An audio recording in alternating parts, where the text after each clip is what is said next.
the record cover wars. There are wars going on in the vinyl community, online, YouTube, even on the Hoffman forums. You can't get away from it. Cover art, the quality of cover art, the relation between art and commerce in a way, art and price, value, quality, reissues, repackage. We're all in on those, or a lot of us are. Some of us are, I should say. Some of you may not be. And if you're into the OGs, all the power to you. But this is not about the sound quality of this. And on my station, on here, my channel here, I'm always, beating that my head against the wall saying it's about the music. It's about the music. Well, it is when it comes to the music. But because we're talking album covers, vinyl packages, 12 by 12 records, the cover art is an important part. And again, those of you who watch my channel know that I'm all in on the aesthetic, the art, the photography, the illustrations. And I am a photo agent. I have been for 37 years. And I understand about photo licensing and using original negatives or high-res files. And that's in a conversation that I think I'm going to dip into a little bit here. But this is, in a way, an extension and a response, first to Michael 45 in Dusseldorf, Germany, who really did a big, huge, wholehearted dump on Mobile Fidelity mainly because of the release of the Alan Parsons project, recent MoFi. I don't even have it. I like iRobot, but I've kind of I never really kind of kept up with that. But, and he showed that record cover. So I'll put a link below to that video, that initial video, where they kind of got lazy. Mobile Fidelity got lazy. No spot varnish, no gold inlay like the original. They got lazy. Or they cut corner. We don't know what happens. We're just making shit up, essentially, and guessing what's going on. And then Mike over at the In-Groove, the Michaels, the Michael Collective did a response in a kind of over-the-top, outrageous way. False outrage. I'm good. I like that. I get that. I don't think it was as funny as it could have been, but I'll put a link below to his channel because I do appreciate, obviously, his channel. I've purchased many records from the In-Groove in Phoenix, and he's become a vocal champion on the retail side of quality pressings, audiophile pressings, and these aren't all audiophile, but I want to talk about the cover art wars, because there is a whole thing going on. Now, I am not a fan of the box sets, and everyone knows that, and they think all I do is beat a dead horse on the box sets when it's one record, like the UHQR, the Mobile Fidelities. I might mention those a little bit when I get in here, but that's not what this is about. You know my opinion on the box sets. I think they're a waste of time, paper, cardboard, everything. They're not needed when it's one record. A box set full of a dozen records, or 4 records, or even 3 records, maybe even 2. I get it. But let's talk about first Mobile Fidelity, because this is the thing that sparked this outrage. And again, I don't have that Alan Parsons, but you all know the Mobile Fidelity thing going back to the 80s. And I am one who has the Mobile Fidelity Beatle box that came out, but I'm not a fan of it. I don't like their EQ choices. There's a couple that are okay, but I'm not going to get into that either. And I think the biggest mistake in that box was, one of the biggest mistakes, aside from the EQing, was not using the album covers. There's a booklet with the album covers, but they're used the tape covers as the covers. Now, I think it should have been the opposite. Make a booklet with all the tape covers. Of course, when they released the records individually, they actually added the artwork. Some get all wonky and bitchy about this cover masthead for Mobile Fidelity, but remember, they were early in the audiophile game when their records were quite a bit more than normal records at the time, quite before the CD era really kind of hit high gear. But they use this heavy covers, which is good and bad. Almost are too heavy. These are really friggin' heavy covers. And because of when they put in all this extra, you know, promotional stuff, which is not needed now because everything's online, I think they seem to be getting rid of this to some extent, but it just wrecks it. And here's what happens, as you all know. The infamous, you know, unfortunately, I think there's a time when I couldn't get another one of these. This is what happens either in shipping. And there's this whole kind of, let's get rid of that. You know, what the fuck? We don't need that thing. We do like the inner sleeves, but that's, again, that has nothing to do with the art. That's the quality of the cover. Usually they use pretty good scans. Now that's a conversation I want to have as I go on here, because sometimes I am guessing, because I don't know what labels keep in their entire archive. Some are better than others. Some artists, like I know Apple, the Beatles, has quite the archive. They bought out most of the images of the Beatles from back in the day, the licensing and the copyright of those photographs. So they either have negatives or high-res versions, and so they can get good cover reproduction. But another one of those. But it's interesting. For instance, I recently got one of my favorite albums from 1967. One of my favorite albums ever is this amazing record, Young Rascals Groovin'. Again, I'm not going to talk about the music in this video. What's interesting about this, I think this is successful in cover art reproduction. Now, it's an illustration, so it's always subjective. You're not talking about skin tones and colorization. The irony is, both my original, or early, I should say, maybe not an original, but very early Young Rascals stereo, and I also had the Rhino, the background is not white. It's sort of an off-white, a dirty white, you might. And they chose on the MoFi to do a stark white. It actually looks good. It's not a recreation of the original. I don't really care about that in this case. Again, this is double 45, so a gatefold is necessary, but some of this kind of expansion to gatefolds in audiophile records is an interesting concept. I think it works in some labels better than others.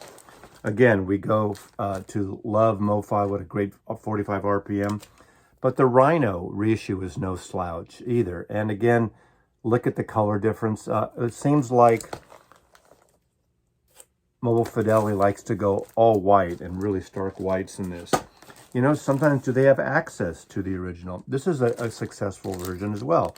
Their version of the Dylan. I quite like the Dylan reproductions for the most part. And I could go on and on about that. We can talk about, again, very white backgrounds on Dylan here. And this is from the mono box, the Sony Columbia mono box. A little more natural in the face tones. But now that is something, one could say it's subjective.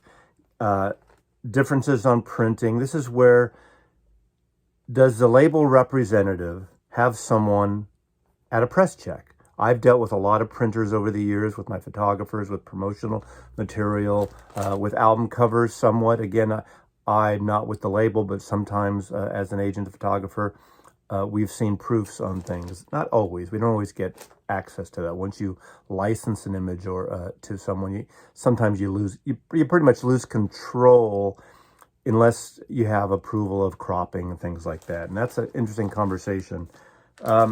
Now, this is something that I will do a little shout out for. You can tell they probably didn't use a great scan. And I think this could have been a much better cover.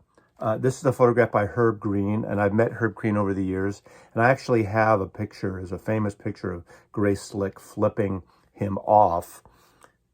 And this was done in Herb Green's apartment in North Beach in San Francisco. That was a wall, and there's a bunch of pictures you've seen of various of the San Francisco bands on that wall. Of course, it seems to me, again, I don't know all the details or the laziness or the financial part of it. They could have reached out to Herb Green, because I assume he still has the negative. He's still alive. He has these great photographs, or a good high resolution scan of his negative, and use it for the cover. So there's room for improvement on this. And so, again, I'm not going to dump on Mobile Fidelity, but the thing is, with a company like Mobile Fidelity, we're paying for premium product, so we expect the best. Now let's go back a little bit. In terms of the, during when CDs were king, you got to give the props to Music Matters Jazz. Not only for the great sound, which we all know about, audiophile transfers, all analog. What was really brilliant about Music Matters Jazz, and that led into, obviously, Tone Poets with Joe Harley, and then Ram Rambach was the partner starting Music Matters Jazz, and they licensed the music from Blue Note. What they got access to really also elevated them in terms of this conversation about cover art. They got access to the Francis Wolff archive. Michael Cascuna, who had run Blue Note in the 70s, I think possibly into the 80s, actually he did. Him and his wife at some point purchased the photography, the negatives, prints from the Francis Wolff photographer's archive after his estate, after he passed. And what Music Matters Jazz did, they added a gatefold to these records which weren't originally gatefold, and they added session photos when they had them of every session. But the reproduction on this, you can tell, instead of just scanning an original, an old version, they had the negatives, they had access to the negatives, probably high-res scans of those negatives, and these are beautiful covers. Worth the price when these came out, $35, $40, I believe, when they first came out, elevated to $50 and $60 and so on, until you might say in the end, after it was all over, they got a little greedy maybe and kept upping the price. That's another conversation as well. But you got good value on these Music Matters Jazz covers. Look at this great photograph in Paris, the quality of it. Now, every cover photograph is not pristine, pure. We can get into photography about the kind of film you use, the fast films, slow films, grainy films. And if you're doing a color screen to add to the, well, for instance, this is a good example. Wayne Shorter. This is also Music Matters Jazz. Oh, this is a Tone Poet. So in essence, Music Matters Jazz begat Tone Poet and followed the same blueprint of the Music Matters Jazz with the Francis Wolff archives and the session photos and beautiful reproductions. Obviously, I mean, you get a close-up shot like this in a studio, you're not going to get the light. There's a slight grain to it, but this is probably as good as that negative look. So, and these, what's great about these, the price on these is a good value. So that is good value. We're getting into the realm now that because of the change in vinyl formulas, because of the limited editions, because of prices going up, paper stocks going up, records have gotten more expensive. Some justified, some maybe not so much, in my opinion. This is another great Music Matters, again, see, this is why it's confusing, because you almost, if I didn't have these labels or I didn't know what they put out, you might get confused. A fantastic Lee Morgan album, Raja. And look at, again, the photograph, Francis Wolff photographs, and a beautiful reproduction. So, them along with Tone Poets, along with Music Matters Jazz, in a way, they're like cousins joined at the hip. And initially, both great values for what they were, for what you get, in terms of the music quality, obviously, in terms of the sound quality, but of course, we're talking about cover art here. This is amazing reproduction, and that can't be beat. And now there's a bit of a race. There's certain labels, Blue Note 80 series and the Classic series, and you can tell by the scans. Again, this is a color wash. It's got a color gel to it in a way in post-production. I'm sure that was just a black and white print, obviously, and when they printed it, they put that color screen on it. But it's a looser quality. It's a lesser quality. But the whole idea, the concept about these records, which are some of the A-list records on Blue Note, they want a budget label. They want it to be $23, $24. So you get what you pay for. I mean, I would rather pay $5 more and get, the better quality record and get the Tone Poet type cover. At least I think they should give you a heavier stock. I don't mind the matte but I think, get it if you can from the archives, get a better print. Don't just scan a cover. And I'm not sure what they do here. In this case, this Dexter Gordon is not as good, not as, it's fuzzy. It's either a low-res scan or a scan of another cover. It's definitely not from the negative, and I would like the negative, but again, you get what you pay for with these records. There is a paper shortage. Inks have gone up, labor's gone up, so prices are going to go up. But this isn't about the price thing as much. But the quality of these covers are really good. And again, QRP, which is Analog Productions, has put these series of Doors records out. These are double 45 Doors records. And these are just really wonderful covers. Again, it's a slight grain to this, but it looks like they got close, if not the negative, close to it. So it just really depends, and they did it right. There's a little bit of fuzziness here, I noticed. I don't mind it as much in this style of record. So they're not competing against each other, but they're competing for our dollars. And we want the music, but we want the cover art. And what Michael talked about, how, Mobile Fidelity has marketed themselves as a premium label, rightly so, for 40 years or so. And they need to kind of keep it up and step up. Chad Kassem and Analog Productions is doing an amazing thing. And they got, Verve, the Verve family of artists and labels, went to them to produce these great, again, Stoughton covers, the gatefold with some session photographs. And it looks like they got the session negatives or high-res files, and they researched it.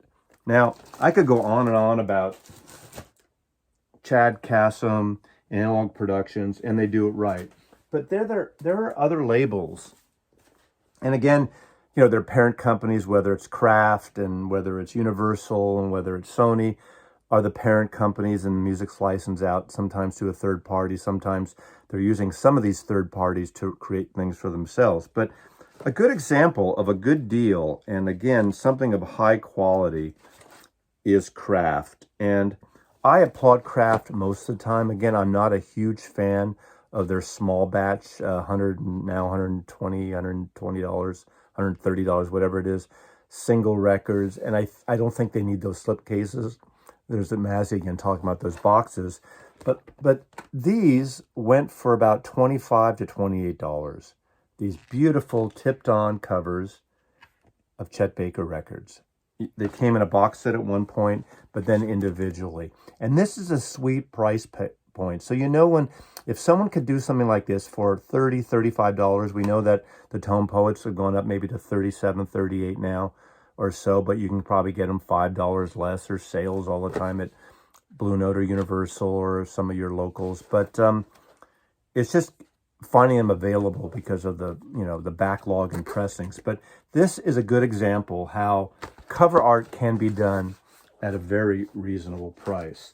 Another example, which I think is exemplary, is Sam Records out of Paris. And Sam Records is literally a one-man shop. And if you've seen interviews with him, he gets these recordings that were just released in France, either on Barclay labels or Brunswick labels. These are live recordings, studio recordings of expatriates or American musicians who were more appreciated in Europe at the time, mostly in the 50s and in the 60s.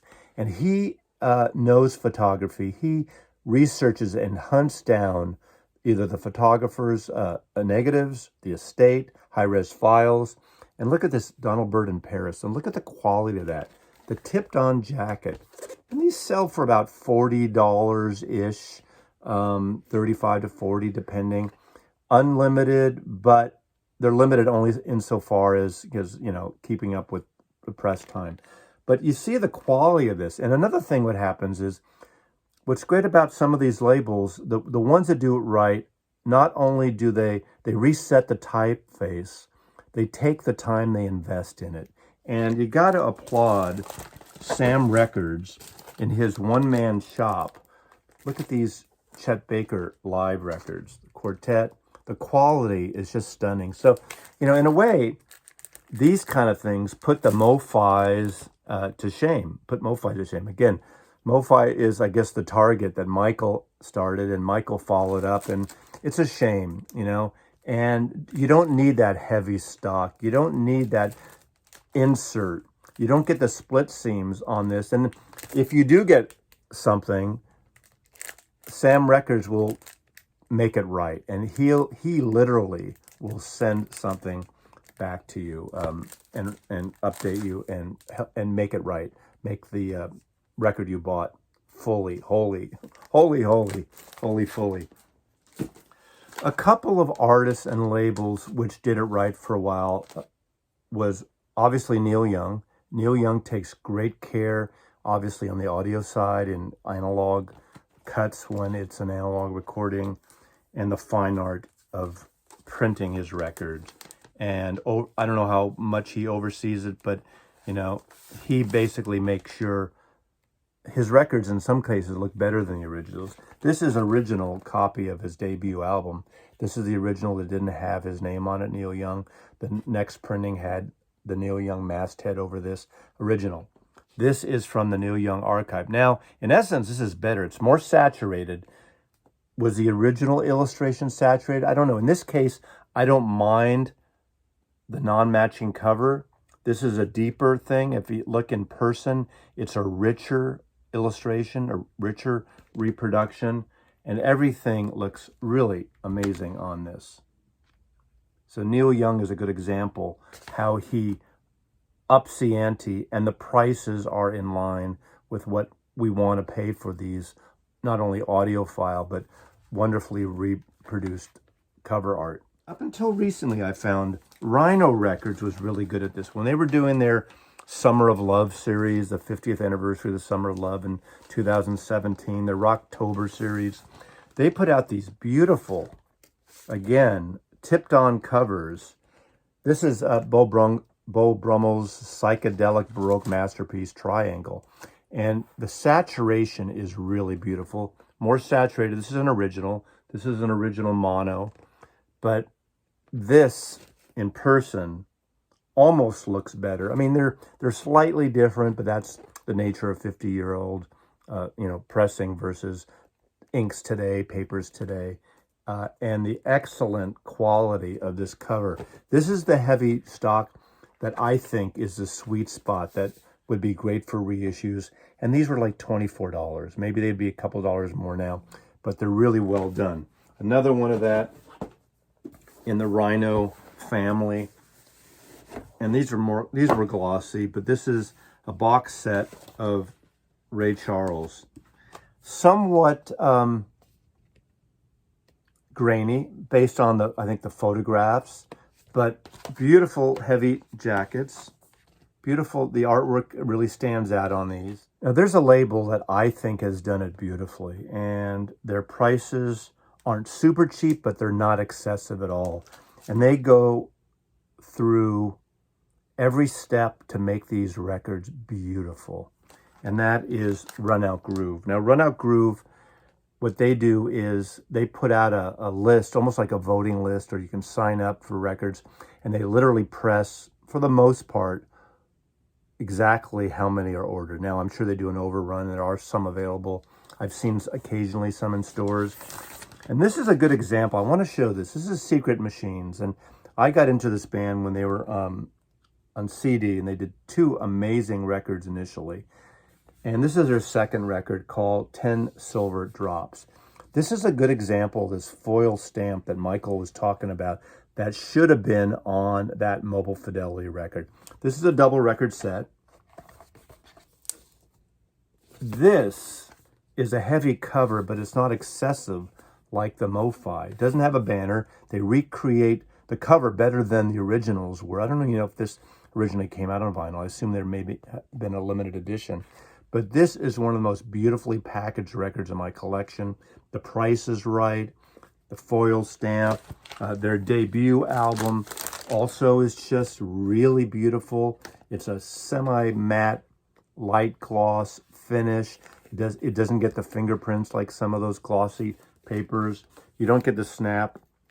And the rip, at least I haven't got any rips or seam splits.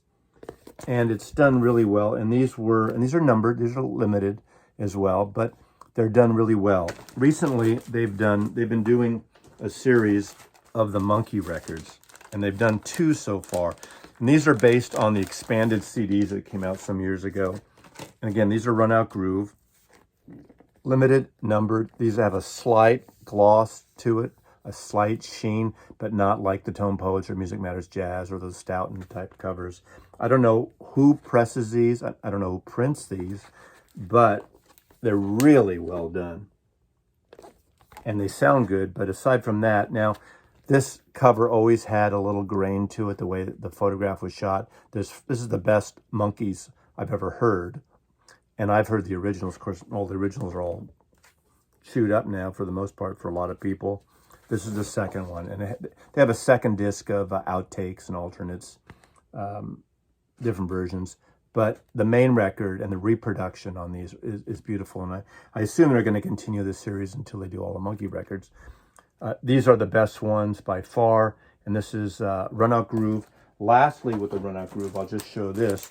This was a limited deluxe multicolor, but it's of Bradley's Barn, the great country rock epic that came out around the same time, very close to Sweetheart of the Rodeo in '68. And this one got nowhere. It went nowhere, but it's a fantastic record. This is the original.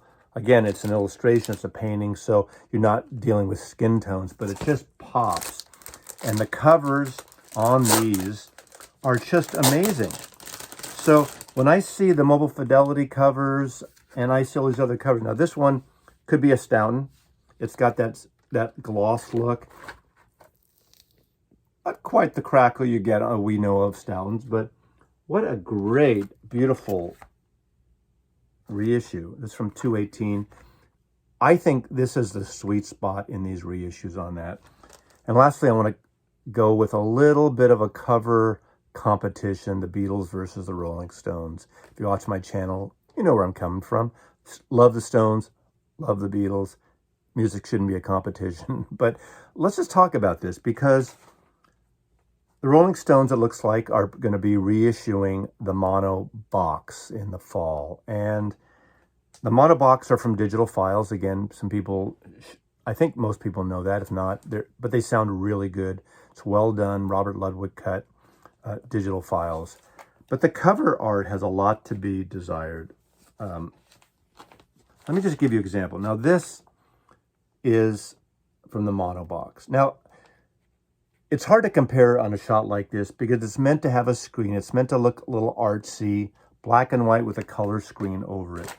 This is an original UK stereo. It also has a screen to it. It's not a sharp photograph. It's not meant to be.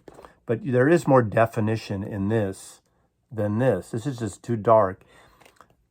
I wonder, and this is just a guesstimate on my part,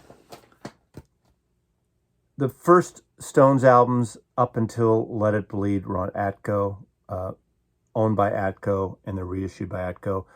The Stones, after that, go to Atlantic Records and get their own custom label, Rolling Stones Records, and they probably have more access to that. I wonder if Atco does not have the original artwork, does not have the original photographs.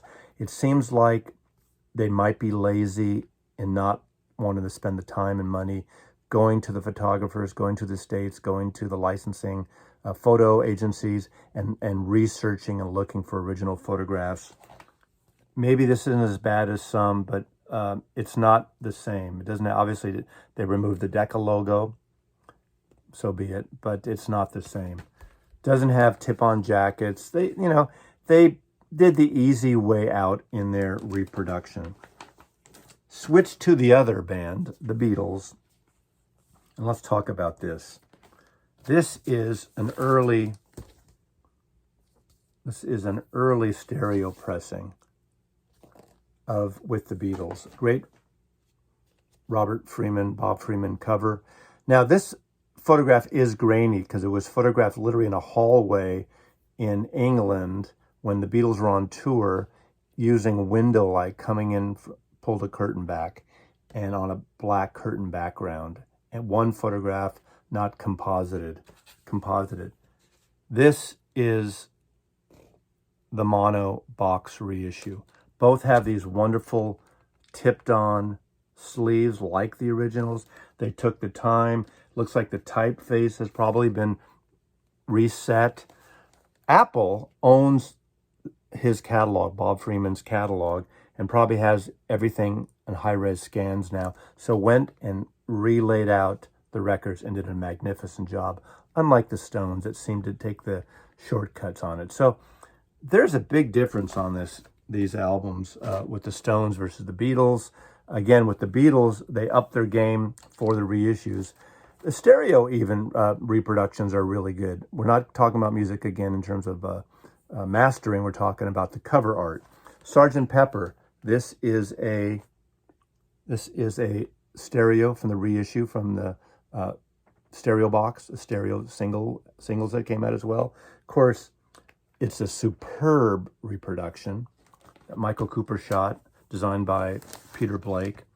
And this is this is probably a 1970 UK stereo pressing. And they're almost identical. I would say there's a little more saturation on the original. But my point is, you can do these records. Of course, these Beatle records were pressed. There was a lot of them pressed. So you could do those for $22 at the time, $21. And now they'd be $25 because you're pressing so much. But the thing is, it comes down to the will of the labels, the time to research it. A lot of people just want to do the shortcuts. And Michael ranted on about Mobile Fidelity getting lazy, yet they're charging $60 and up for these records, and they seem to be taking a shortcut. Again, third parties have more expenses. They don't get the full benefit of the selling price, of the resale price, the wholesale price, like a label in-house would, like now the Tone Poets are all in-house, so they get the full benefit of that in the distribution. MoFi, through Music Direct, who owns them, or sister company, seems to be cutting it a little bit. Again, we don't know. Michael doesn't know. Either Michaels don't know. I don't know. But I just know what is possible. But it is about taking the time, researching photography, researching original artwork. If you don't, you want to recreate it. But that is time and money and labor, and it all adds up. So I hope that gives you an idea, kind of a yin-yang, the possibilities of these things. I'm not dumping on any one label, but we're paying top dollar these days.